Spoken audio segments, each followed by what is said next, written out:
Assalamualaikum warahmatullahi wabarakatuh. Perkenalkan, nama saya Dea Anggita Putri dengan NIM 1203050024. Di sini saya akan menjelaskan materi mengenai kode etik advokat.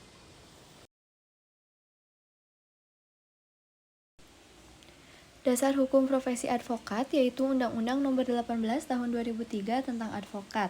Kode etik advokat sendiri adalah aturan tertulis yang mengatur kepribadian, kehormatan, dan perilaku advokat sebagaimana yang diatur dalam Undang-Undang Advokat yang disahkan pada tanggal 23 Mei 2002 melalui keputusan dan peraturan Dewan Kehormatan.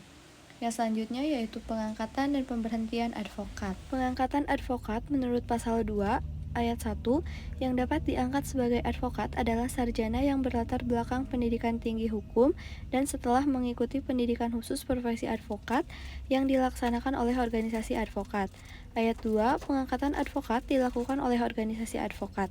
Ayat 3, salinan surat keputusan pengangkatan advokat sebagaimana dimaksud pada ayat 2 disampaikan kepada Mahkamah Agung dan Menteri.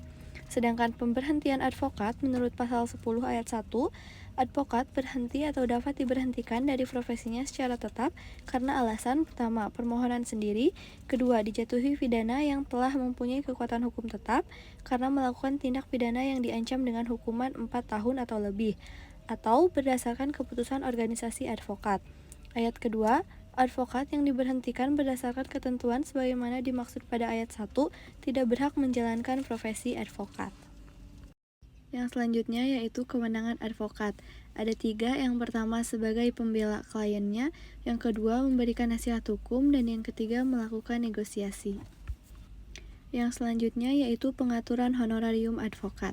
Honorarium advokat sepenuhnya hasil negosiasi advokat dengan klien, tanpa batas baik Undang-Undang Nomor 18 Tahun 2003 tentang advokat, beserta aturan turunannya maupun Kode Etik Advokat Indonesia atau KEAI tidak mengatur standar penetapan honorarium advokat. Ini bukan berarti fee advokat tidak punya ukuran sama sekali. Dalam praktik, ada beberapa jenis honorarium advokat yang perlu diketahui sebelum bernegosiasi menentukan honorarium. Undang-Undang Advokat hanya menyebutkan bahwa honorarium ditetapkan secara wajar berdasarkan persetujuan kedua belah pihak menurut pasal 21 ayat 2. Sedangkan KEAI hanya menambahkan agar advokat wajib mempertimbangkan kemampuan klien. Itu menurut pasal 4 huruf D. Menurut Undang-Undang Nomor 18 Tahun 2003, Pasal 21 Ayat 1, advokat berhak menerima honorarium atas jasa hukum yang telah diberikan kepada kliennya.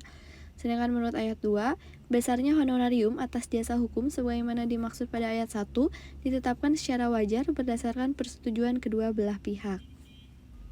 Yang selanjutnya yaitu kedudukan dan peran organisasi advokat. Ada 7, yang pertama mewakili dan mendukung anggotanya, yang kedua mengatur profesi, yang ketiga mempromosikan hak asasi manusia, yang keempat pendidikan dan pelatihan, yang kelima mewakili kepentingan profesi, yang keenam membangun jaringan dan kolaborasi, yang ketujuh advokasi untuk pembaruan hukum. Yang selanjutnya yaitu larangan perbuatan advokat.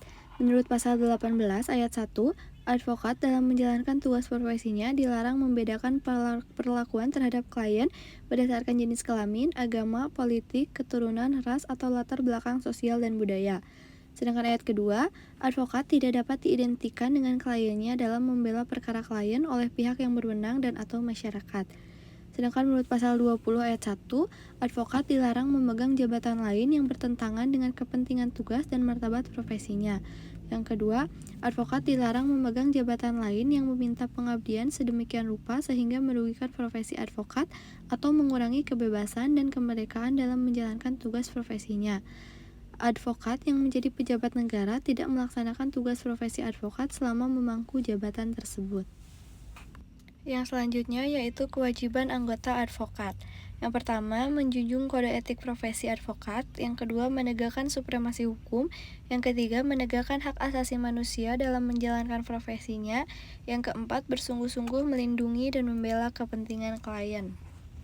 Pelanggaran yang dapat mengakibatkan pemberhentian advokat. Yang pertama, pelanggaran etika profesional. Yang kedua, malpraktik. Yang ketiga, penyalahgunaan wewenang. Yang keempat, konflik kepentingan yang tidak diungkapkan. Yang kelima, pelanggaran hukum. Yang terakhir yaitu sanksi pelaku pelanggaran kode etik advokat. Yang pertama, peringatan tertulis. Yang kedua, denda. Yang ketiga, pendidikan dan pelatihan tambahan. Yang keempat, suspensi sementara. Yang kelima, larangan permanen. Yang keenam, publikasi nama. Sekian materi yang dapat saya sampaikan. Lebih dan kurangnya mohon dimaafkan. Wabillahi taufiq wal hidayah. Wassalamualaikum warahmatullahi wabarakatuh.